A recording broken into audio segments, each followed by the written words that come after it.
नमस्कार दोस्तों, कैसे हैं आप सभी लोग। आशा करता हूँ बहुत अच्छे होंगे। स्वागत है आपका एक बार फिर से हमारे YouTube चैनल हॉन्टेड हेवंस में। आज मैं आप लोगों के सामने लेकर आ गया हूँ दिल्ली के एक परिवार की सत्य घटना, जो दिल्ली से खाटू श्याम बाबा के दर्शन करने जाते हुए उन लोगों के साथ घट जाती है। इस ट्रिप के दौरान उन लोगों के साथ कुछ ऐसा घट जाता है जो शायद ये लोग चाह कर भी ज़िंदगी भर नहीं भुला पाएंगे। और अगर आप लोग भी इस कहानी को ध्यान से सुनेंगे तो आप लोगों के भी रोंगटे खड़े हो जाएंगे। इस परिवार में देवांश नाम का एक लड़का रहता था और देवांश की एक छोटी बहन थी और उसके मम्मी पापा थे। मैं बता दूं, इन लोगों के पास एक अपनी बड़ी फॉर्च्यूनर गाड़ी थी। इन लोगों का जब भी कभी मन करता था ये लोग घूमने के लिए दूर दराज के इलाकों में निकल जाते थे। ये लोग अक्सर बहुत लंबी लंबी ट्रिप किया करते थे, क्योंकि देवांश के जो पापा थे उन्हें काफ़ी लंबे लंबे ट्रिप करना पसंद था, ड्राइव करना बहुत पसंद था। और कभी कभी इनका मन करता था तो करीब 1,000 किलोमीटर ये कंटिन्यू गाड़ी चला लेते थे बिना रुके। इसीलिए कभी कभी जब इनका मन करता था ये अपने कुछ फैमिली फ्रेंड्स या रिलेटिव को लेकर के अपने साथ ले जाया करते थे। मतलब सबको नहीं, जितने लोग 7 सीटर गाड़ी में आ सकते थे। ये लोग बहुत टाइम से प्लान बना रहे थे कि खाटू श्याम बाबा के दर्शन के लिए हम लोग जाएंगे, और वहाँ पे ये नहीं जा पा रहे थे। साथ ही सालासर बाबा बजरंगबली जी के दर्शन भी ये लोग करना चाहते थे। तो इन लोगों ने प्लान किया क्यों ना सुबह सुबह अर्ली मॉर्निंग में निकला जाए। लगभग सुबह सुबह 3:30-4 बजे के आसपास की ट्रिप प्लान इन लोगों ने करी। तो बोलते हैं लेकिन सबसे पहले जाके खाटू श्याम बाबा के दर्शन करेंगे।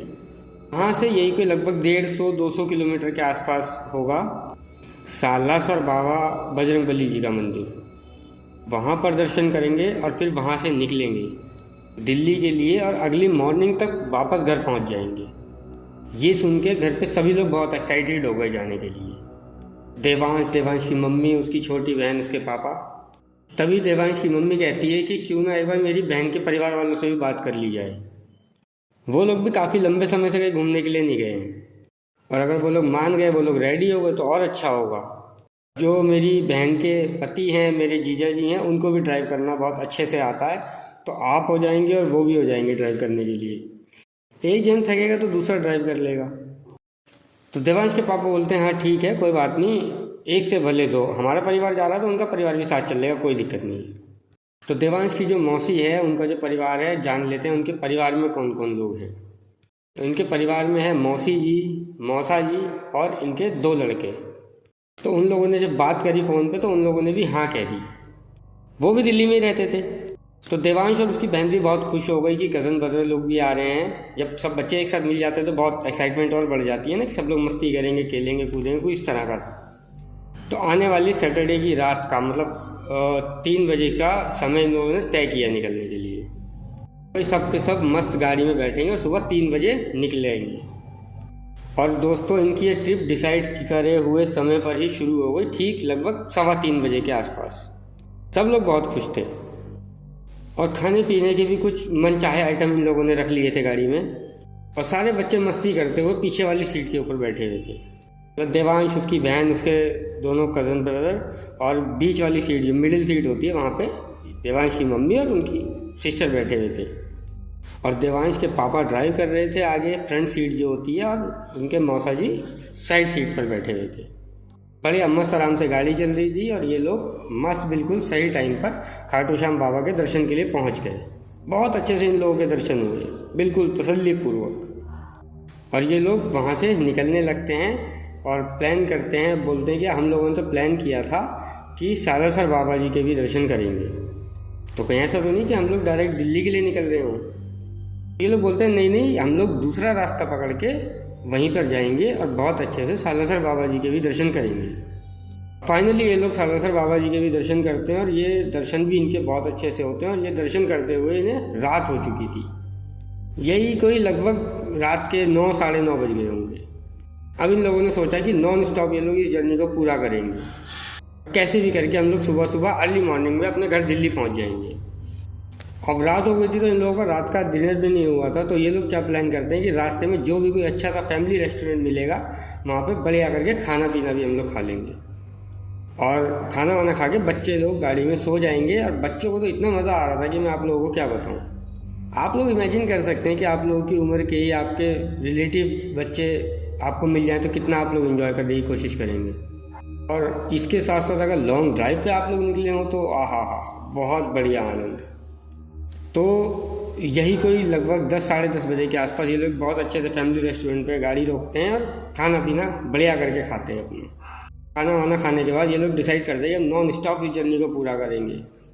और जब से ये लोग घर से निकले थे देवांश के पापा ही कंटिन्यू गाड़ी चला रहे थे। ये डिसाइड करते हैं कि जब तक मैं चला पाता हूँ मैं चलाता हूँ, बाकी जब कहीं पर थक जाऊँगा तो आप गाड़ी चला लेना, मतलब देवांश के मौसा गाड़ी चला लेंगे जब ये कहीं पर थक जाएंगे तो। और वापसी की इनकी जो जर्नी थी बहुत बढ़िया से शुरू होती है। और उसके बाद एक पॉइंट पे लगभग ढाबे से 50-60 किलोमीटर के बाद हाईवे चल रहा है बढ़िया करके, कोई भी तकलीफ नहीं थी, बढ़िया रोड था। तभी लेकिन अचानक से इन्हें एक शॉर्टकट दिखाई दिया, एक ऐसा रास्ता जो कि अंदर ही अंदर होकर जाता था। लगभग 30 किलोमीटर के स्ट्रेच का ये रास्ता था। उस रास्ते के सामने की तरफ एक बढ़िया बोर्ड भी लगा हुआ था, बड़ा सा अच्छा खासा, उस पर लिखा हुआ था शॉर्टकट 30 किलोमीटर्स।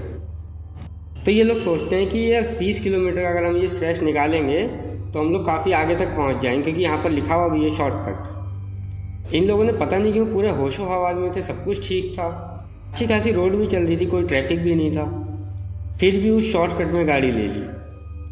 अब इस शॉर्टकट में गाड़ी थोड़ी आगे ही क्या बढ़ी तो इन लोगों ने क्या देखा कि इस रोड पर पूरी तरह से स्ट्रीट लाइट ऑफ है। आसपास की जंगल झाड़ियाँ जो हैं वो इतनी भयानक हैं, सामने का विज़न जो है वो भी कुछ ढंग से समझ नहीं आ रहा, कुछ दिखाई नहीं दे रहा है। ये वन वे रूट है, ना कोई दूसरी गाड़ी इस तरफ से आ रही है, ना कोई दूसरी गाड़ी सामने की तरफ जा रही है, ना कोई दूसरी गाड़ी सामने से आ रही है, ये नहीं हो रहा है। बस ये लोग अकेले ही इस रोड पे चल रहे थे। ये देख के इनका दिमाग ख़राब हो गया, लेकिन फिर भी अब क्या कर सकते थे, सिर्फ चल रहे हैं अपने रास्ते पे चले जा रहे हैं। लगभग ये लोग हाईवे से अंदर इस रास्ते पे 20 किलोमीटर चल चुके थे, मतलब क्रॉस कर चुके थे 20 किलोमीटर का रास्ता। और 20 किलोमीटर के बाद एक वहाँ पे रेलवे क्रॉसिंग, एक रेलवे फाटक आता है। वहाँ पर ये लोग गाड़ी रोकते हैं, मौसा जी कहते हैं रुको यार मेरे को 1 नंबर जाना है, मतलब समझ रहे हैं ना, सुसु करने जाना है। देवांश को भी जाना था और देवांश का जो एक कज़न ब्रदर था, लव था उसका नाम, उसको भी जाना था। और ये तीनों जाते हैं साइड में झाड़ी की तरफ, अपना फ्री होके आते हैं और गाड़ी में बैठ जाते हैं। और दोबारा रेलवे फाटक खुलने के बाद, जब रेलवे फाटक दोबारा से खुल जाता है, फिर जो अब गाड़ी चलना शुरू होती है, वो गाड़ी नॉर्मल तरीके से चल नहीं रही थी, बिल्कुल भी बड़ी अजीब तरीके से चल रही थी। उसके पापा ये बोल रहे थे, अब गाड़ी असल में अभी भी देवांश के पापा ही चला रहे हैं। देवांश के पापा कहते हैं कि यार पता नहीं चल रहा है गाड़ी में क्या हो गया जब से फाटक क्रॉस किया है, मैं अच्छा खासा पूरा एक्सीलेटर दे रहा हूँ, सुनसान रोड है, लेन है, बिल्कुल किसी का आना जाना भी नहीं हो रहा है, कोई आ जा भी नहीं रहा है, मैं पूरा एक्सीलेटर दे रहा हूँ फिर भी गाड़ी नहीं आगे को बढ़ रही है, स्पीड ही नहीं पकड़ रही है, पिकअप नहीं ले रही है बिल्कुल भी। भाई हैवी गाड़ी है इनकी, फॉर्च्यूनर है, हैवी इंजन है, इतना पूरा एक्सीलेटर देने के बाद भी गाड़ी की स्पीड 20 किलोमीटर क्यों है बस, मतलब 20 की स्पीड पे गाड़ी चल रही है उनकी, किलोमीटर नहीं 20 की स्पीड पे है, 20 से ऊपर ही नहीं जा रही है गाड़ी पूरा एक्सीलेटर देने के बाद भी। और यार ना ये रास्ता ख़त्म हो रहा है इनका, हम 20 किलोमीटर से और भी काफ़ी ज़्यादा आगे चल चुके हैं, कहीं से कहीं तक ऐसे आसार नहीं दिख रहे हैं कि ये रास्ता ख़त्म होगा, फिर भी ये चल रहे हैं, बस चल रहे हैं, क्या कर सकते हैं अभी सुनसान रोड पे। काफ़ी देर चलने के बाद इनको इसी रास्ते पर एक दंपत्ति दिखाई देते हैं, मतलब एक कपल, एक पति पत्नी दिखाई देते हैं, जो टिपिकली पूरी तरह से राजस्थानी कॉस्ट्यूम में थे, जैसे पहले के टाइम में राजस्थान के प्रॉपर कपड़े हुआ करते थे ना, बिल्कुल सेम वैसे। आज के टाइम पे तो शायद नहीं पहनते हैं लोग बाग, लेकिन पहले के टाइम में जो राजस्थानी पहना हुआ करता था, आप समझ सकते हैं, बिल्कुल चटक रंग का और पगड़ी और बहुत सारी, मतलब आप समझ लीजिए। आगे की तरफ चलते हुए जा रहे हैं। देवांश के पिताजी क्या करते हैं, अपनी गाड़ी थोड़ी स्लो करते हैं और उनके पास रोकते हैं जाकर के, और उनसे पूछने की कोशिश करते हैं कि ये रास्ता और कितना लंबा है, हमें कितना और चलना पड़ेगा बाहर हाईवे पे जाने के लिए, कहीं ऐसा तो नहीं कि हम लोग भटक गए हों, कहीं गलत रास्ते पे आ गए हों, कहीं ऐसा तो नहीं कि हम लोग अंदर किसी गांव की तरफ जा रहे हों। ऐसा उन्होंने सोचा। अब तक ये लोग आपस में बात कर रहे थे, तो इन्होंने सोचा कि इनसे ऐसा पूछ लेते हैं। पति भी इनके पास आ गए, इन्होंने गाड़ी रोकी उनके पास और अपनी गाड़ी का शीशा नीचे करा, और जो मिडिल सीट जो थी इनकी, वहाँ का कांच ऑलरेडी थोड़ा सा खुला हुआ था, जहाँ पर देवांश की मम्मी और मौसी बैठे हुए थे। तो जिस तरफ वो दंपत्ति परिवार, वो पति पत्नी खड़े हैं, उधर की तरफ मौसी बैठी हुई थी इनकी। देवांश के पापा क्या करते हैं, अपनी ड्राइविंग सीट पर ही बैठे बैठे उनसे पूछते हैं बड़े आराम से, अरे भाई साहब ये रास्ता और कितना लंबा जाएगा, कितनी दूर तक हमें और जाना है हाईवे पे मिलने के लिए। हमें हाईवे पर पहुंचना है, हमें बहुत देर हो गई चलते चलते, रास्ता ख़त्म ही नहीं हो रहा है, हम लोग हाईवे तक पहुंच ही नहीं पा रहे हैं। अब भाई इससे पहले कि वो आदमी कुछ बोलता है, उससे पहले ही मौसी बहुत बुरी तरीके से चिल्लाती है, बहुत जल्दी करिए जी, गाड़ी आगे भगाइए, बहुत जल्दी करके भगाइए, कुछ मत पूछो। वो कहते हैं क्या कुछ मत पूछो, बस आप गाड़ी को भगाओ यहाँ से बहुत जल्दी करके। उससे बोलते हैं अरे भाई ऐसा क्या हो गया, बहुत हड़बड़ा करके। ये बोलती है कुछ नहीं होगा, बस आप गाड़ी भगाओ यहाँ से। तभी देवांश के पापा ने पूरा एक्सीलेटर पे पैर दबाया, जितनी ताकत से दबा सकते थे दबाया, और गाड़ी बहुत तेज़ी से करके आगे की तरफ निकली। बोलती चलाते रहिए, बिल्कुल मत रोकना। चला रहे हैं, भगा रहे हैं गाड़ी को। उनको नहीं मालूम कि उनकी जो वाइफ की बहन है वो ऐसा क्यों बोल रही है, लेकिन बस भगा रहे हैं। चलते चलते गाड़ी काफ़ी आगे आ गई। फिर देवांश की मौसी बताती है कि मैंने जो देखा, मैंने उन आदमी और औरत के पैरों को देखा। वो पैर उनके पूरी तरीके से उल्टे थे, जैसे कि चुड़ैल या भूत के होते हैं। ये बोलते हैं क्या बात कर रही हो, सब के सब लोग एक साथ बहुत बुरी तरीके से घबरा गए। बच्चे तो बहुत ज़्यादा घबरा गए, ऐसा कैसे हो सकता है। खैर थोड़ी आगे ही गई है गाड़ी, और वहाँ से 2 किलोमीटर और आगे चली गई थी। अचानक से इनकी गाड़ी में एक झटका लगता है, और वहीं पे इनकी गाड़ी का इंजन बंद हो गया। क्या हुआ था कि इंजन बंद हुआ था सिर्फ, लेकिन गाड़ी चल रही थी। तभी देवांश के पापा किसी तरीके से क्लच व्लच को दबा करके गाड़ी को संभालने की कोशिश करते हैं, संभाल लेते हैं और स्टार्ट करने की कोशिश कर रहे हैं, लेकिन वो स्टार्ट नहीं हो रही है।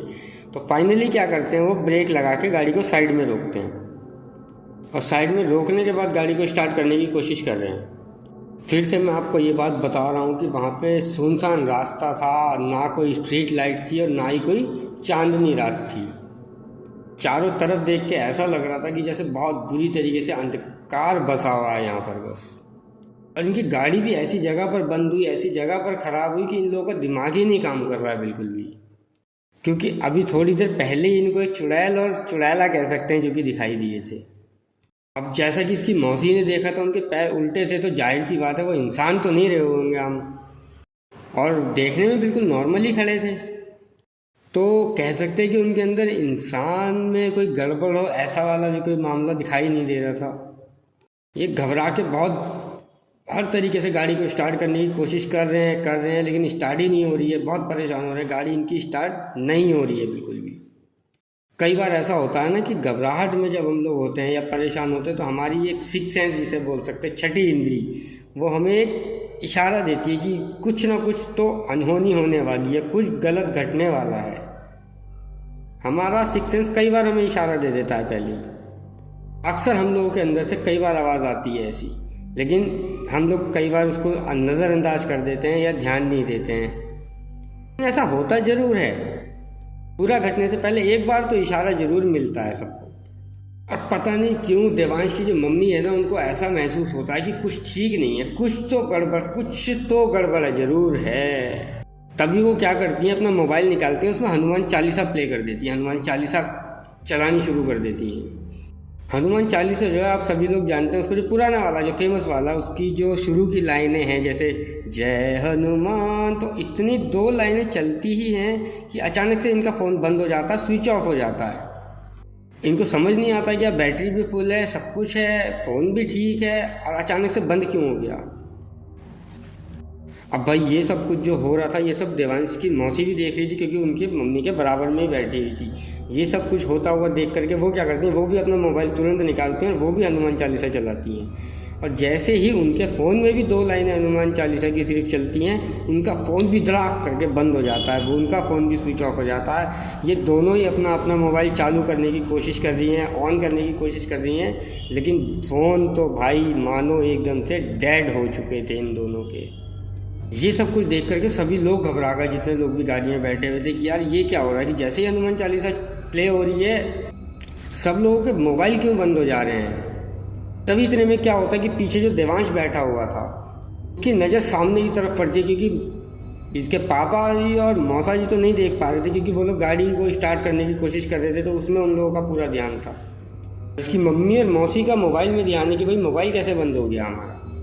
पीछे वाली सीट पे देवांश बैठा हुआ था, उसकी नज़र पड़ती है सामने की तरफ गाड़ी के, तभी चिल्लाता, पापा मौसा जी गाड़ी के सामने देखिए ये क्या है। सामने जैसे ही ये लोग देखते हैं तो क्या पाते हैं, तो ये लोग क्या पाते हैं सामने देख कर कि सामने एक बहुत ही अजीब सा आदमी जिसका एक पैर बहुत छोटा है और एक पैर बहुत लंबा है और अजीब सा लंगड़ाते आते, और उसका जो हाथ है वो एकदम ऐसे अजीब सा है और उसके कोहनी वाले हिस्से पे से लगातार खून बहे जा रहा है, बहुत बुरी तरीके से बह रहा है खून। इस तरीके से चल रहा था इनकी तरफ, जैसे एकदम ज़ॉम्बी चलते हैं ना टेढ़े होकर। आप लोगों ने देखी होगी हॉलीवुड मूवी ज़ॉम्बी के ऊपर बहुत सारी बनी हुई है।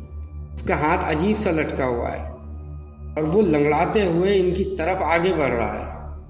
और ये सब देख करके ये सभी लोग बहुत बुरी तरीके से घबरा गए हैं। इसकी देवांश की मम्मी, मौसी और मौसा जी, ये सब लोग क्या करते हैं, मुंह से हनुमान चालीसा बोलनी शुरू कर देते हैं। और वो धीरे धीरे लंगड़ाता हुआ इनकी गाड़ी के पास आया और अचानक से ढप से करके इनके बोनट के ऊपर जंप मार दिया। और इनका जो बोनट था ना वो उसके कूदते ही जंप करते ढप करके बिल्कुल दब गया। और सामने का जो शीशा होता है, मिरर होता है, वो आप लोग जानते हैं कितना हैवी होता है, अच्छा खासा मजबूत होता है, इतनी आसानी से वो नहीं टूटता है। वो भी बिल्कुल चकनाचूर हो गया, टूट गया। तो किसी ने उसके ऊपर हथौड़ा मारा। वो जो आदमी था ना वो बोनट के ऊपर कूदा है, बोनट पिचका है और इनका जो सामने का शीशा था वो चकनाचूर हो गया, टूट गया, पूरी तरीके से क्रैक आ गया। तभी उसी वक्त क्या हुआ, अचानक से गाड़ी के इंजन में झटका लगा या क्या हुआ, इसके कूदने की वजह से हुआ, इनकी गाड़ी में झटका लगा और गाड़ी स्टार्ट हो गई। तो इन्होंने बिना सोचे समझे पूरी ताकत लगा के एक्सीलेटर दबा दिया। और वो जो इनके बोनट के ऊपर चढ़ा हुआ था, भूत था, ज़ॉम्बी था या क्या था पता नहीं, छलावा था, चुड़ैल थी, पिशाच थी, क्या था, जो भी वो रहा होगा, वो बोनट के ऊपर से ऐसे उछल के पीछे की तरफ गया। इन लोगों ने बहुत बुरी तरीके से भगा के अपनी गाड़ी वहाँ से निकाल ली। देवांश के पापा क्या करते हैं, अपने रियर व्यू का जो सामने का जो ग्लास होता है उसमें देखने की कोशिश करते हैं। देखेंगे तो ना भाई क्या था पीछे, क्या हुआ है। ये क्या देखते हैं भाई, उसको ज़रा से भी कोई दिक्कत नहीं हुई, कोई खरोच नहीं है, वो सीधा खड़ा हो गया है। खरोच तो उसको पहले ही बहुत लगी हुई थी, चोट लगी हुई थी, लेकिन वो नॉर्मली खड़ा हो गया है। और फिर से इनकी गाड़ी की तरफ धीरे धीरे वो बढ़ रहा था। लेकिन देवांश के पापा ने कुछ भी नहीं बोला। उन्होंने देख लिया था अपने मिरर में, लेकिन वो चुप रहे, कहीं सब लोग घबरा ना जाएं फिर से ये सब कुछ सुन के। ये सब लोग जो हैं नॉन स्टॉप बिना रुके हनुमान चालीसा बोले जा रहे हैं, बिना रुके बोले जा रहे हैं। और ये लोग बहुत तेज़ गाड़ी निकाल करके किस्मत से एक ऐसे पॉइंट में आकर पहुँचे जहाँ पर इन्हें हनुमान जी का एक बहुत ही पुराना मंदिर दिखाई दिया। पता नहीं इत्तेफाक से इनकी शायद किस्मत कह लो, उस मंदिर में आज लाइट जली गई थी। ये लोग समझ नहीं पाए, इतनी रात हो चुकी है, आधी रात के टाइम मंदिर की लाइट जल रही है, कुछ समझ नहीं आ रही बात। तो के आसपास का समय रहा होगा। उन्होंने बहुत तेज़ी से जाके मंदिर के आगे गाड़ी रोकी और गाड़ी की बहुत तेज़ आवाज़ आई कि गाड़ी बहुत तेज़ स्पीड में चल रही थी। तो इनकी लिटरली गाड़ी की इतनी तेज़ आवाज़ सुन करके पंडित जी अंदर से निकल के बहुत तेज़ भागे आए। बोलते क्या हो गया, आप लोग ठीक तो हैं ना, गाड़ी वाड़ी सब इनकी फूटी हुई थी आगे से। पंडित जी ने इनकी गाड़ी वाड़ी खोलने में इनकी मदद करी। पंडित जी ने बहुत जल्दी करके फटाफट से कहते हैं आइए बहुत जल्दी करके मंदिर के अंदर आइए। सभी लोग बिना सोचे समझे मंदिर के अंदर भागे बहुत तेज़ी से। पंडित जी ने बहुत जल्दी से अपना चैनल वैनर गेट जो था उसमें उसको बंद किया, ताला लगाया, वहाँ पर्दा था, पर्दे को बंद किया। पर्दा जो आप जानते हैं ना, हनुमान जी के मंदिर में संतरी कलर, केसरी कलर का जो पर्दा होता है, और उस पर्दे के ऊपर बड़ा बड़ा जय श्री राम भी लिखा हुआ था। दोस्तों अंदर जाके पंडित जी इनसे पूछते हैं कि क्या हो गया, आप सब लोग ठीक तो है ना, आप लोगों की गाड़ी को क्या हो गया। तो ये लोग पंडित जी को घबराते हुए सारी बात बताते हैं कि पंडित जी हमारे साथ ऐसा ऐसा हुआ। ये लोग पूरी बात पंडित जी को बताते हैं, जब से वो कपल मिले थे, जब से लेके मंदिर तक पहुंचने तक की सारी बात, उस भूत के बारे में, उस ज़ॉम्बी के बारे में भी सारी बात बताते हैं कि वो गाड़ी से कैसे टकरा के गिरा था। पंडित जी इनसे पूछते हैं पहले ये बताइए कि आप लोग आ कहाँ से रहे थे। तो ये लोग पंडित जी को बताते हैं कि पहले हम लोगों ने खाटू श्याम महाराज जी के दर्शन किए, फिर हमने सालासर महाराज जी के दर्शन किए और हम लोग घर के लिए लौट रहे थे। पंडित जी बोलते हैं बस इसीलिए, यही कारण था कि आप लोगों की जान बच पाई आज, वरना आप लोग उस रास्ते का इतिहास निकाल के देख लीजिए। उस रास्ते पर तो दिन में भी लोग आने से कतराते हैं, दिन में भी आने से लोग बाग डरते हैं, और आप लोग तो रात को आ रहे थे वहाँ से, वो भी अपने पूरे परिवार को लेकर के यहाँ से गुजर रहे हो। पंडित जी बताते हैं आपको जो वहाँ पे रेलवे फाटक मिला था ना उस रास्ते में, उस रेलवे क्रॉसिंग पर बहुत से लोगों ने खुद को मुक्त किया है, मतलब खुदकुशी की है कह सकते हैं। वहाँ पर और भी बहुत से गलत काम हुए हैं, एक दूसरे को भी वहाँ पे लोगों ने मारा पीट करी है, जान से मारा है। माना जाता है वहाँ पर एक दो नहीं बल्कि सैकड़ों की तादाद में आत्माएं भूत प्रेत भटकते हैं। वो तो खाटू श्याम महाराज जी के आशीर्वाद से, बालाजी महाराज जी के आशीर्वाद से, शुक्र मनाइए आप लोगों के साथ कुछ नहीं हुआ, वरना आप लोगों में से कोई भी जिंदा नहीं बचता। पंडित जी कहते हैं आप लोग आज यहीं रुकिए, किस्मत से हम भी आज यहीं पे रुके हुए हैं। हमारे पूरे परिवार वाले कहीं गए हुए थे तो हमने सोचा क्यों ना आज मंदिर में ही रुक जाया जाए। शायद यही कृपा रही आप लोगों पे बालाजी की कि इत्तेफाक से मेरे को यहाँ पे रुकने पे बालाजी ने विवश कर दिया। या फिर कह सकते हैं कि ऐसे ही मेरा मन करा आज मंदिर में रुकने का, या कह सकते हैं बजरंग बली ने मेरे को बोल दिया कि आज आप यहीं पर रुक जाओ। हम रुके हुए थे बाबा बजरंग बली जी की सेवा में, और मेरे को आपकी आवाज़ आ गई। उन्हें पता नहीं आप लोगों के साथ क्या नहीं क्या हो जाता। अब वो कहते हैं आप लोग रुकिए आराम से यहाँ पर, कल जब सुबह हो जाए तभी निकलिएगा, अच्छा खासा दिन निकलने के बाद। बोलते हैं हाँ हाँ बाबा जी ठीक है, हम ऐसे ही करेंगे। तो ये सब के सब लोग मंदिर के पीछे एक छोटी सी कुटिया जैसी बनी हुई थी, वहाँ पर जाके रुक जाते हैं, सो जाते हैं। जैसे तैसे इन लोगों ने रात काटी। सोना सुहाना क्या हुआ होगा, बैठे बैठे बातचीत करते हुए इन लोगों ने रात काटी होगी। जब सुबह का टाइम हुआ 5 बजे का, जब दिन निकला, जब चिड़िया चहकने लगी, चिड़ियों की आवाज़ें सुनाई देने लगी, मतलब ऐसा इन लोगों को समझ में आ गया कि पूरा उजाला हो चुका है, पूरा सुबह का समय हो चुका है। तो इन लोगों ने सोचा अब निकलते हैं यहाँ से, निकालते हैं गाड़ी। तो ये लोग निकलते हैं। पंडित जी ने इन लोगों को बता दिया था कि सुबह ऐसे ऐसे जाना, ऐसे ऐसे करके आप लोग हाईवे पर पहुँच जाएंगे। पंडित जी ने इन लोगों को ये कहा था कि वो जो रास्ता है ना 30 किलोमीटर का नहीं है, वो बोर्ड में कुछ गड़बड़ है, वो गलत लिखा हुआ है, बहुत पहले का लिखा हुआ है। तो थोड़ा ही दूर ये लोग चले, जैसे पंडित जी ने बताया था, इन लोगों को हाईवे मिल गया फाइनली। तो फाइनली गाइस ये लोग घर पर आए और कसम खा ली इन लोगों ने कि आगे से चाहे कुछ भी हो जाए, किसी भी हालात में हो, लेकिन कभी शॉर्टकट को नहीं अपनाएंगे, शॉर्टकट नहीं लेंगे। अगर कोई शॉर्टकट की बात करेगा तो हम लोग अपने साथ बीती हुई उसको ये वाली घटना ज़रूर बताएंगे। शॉर्टकट लेने के चक्कर में हम लोगों के साथ किस तरह का हादसा हो गया था। इस पूरी की पूरी घटना की कहानी मुझे और किसी ने नहीं बल्कि देवांश के मौसा जी ने मेल पर लिख करके भेजी है। बोले सबको बताओ कि शॉर्टकट के चक्कर में कभी भी अपने ऊपर मुसीबत मत आने देना। मैं आशा करता हूँ आप लोगों को इस कहानी से अच्छी खासी सीख मिल गई होगी और आप लोग भी आगे से कभी किसी शॉर्टकट के चक्कर में नहीं पड़ेंगे। तो दोस्तों आज के लिए बस इतना ही। अगर आप लोगों को हमारी सुनाई हुई कहानी अच्छी लगी हो तो प्लीज़ लाइक करें, सब्सक्राइब करें और बेल आइकन करके ऑल का बटन ज़रूर दबाएं और कमेंट करके बताएं आपको कहानी कैसी लगी। तो गुड नाइट, शुभ रात्रि, शब्बा खैर, जय श्री राम।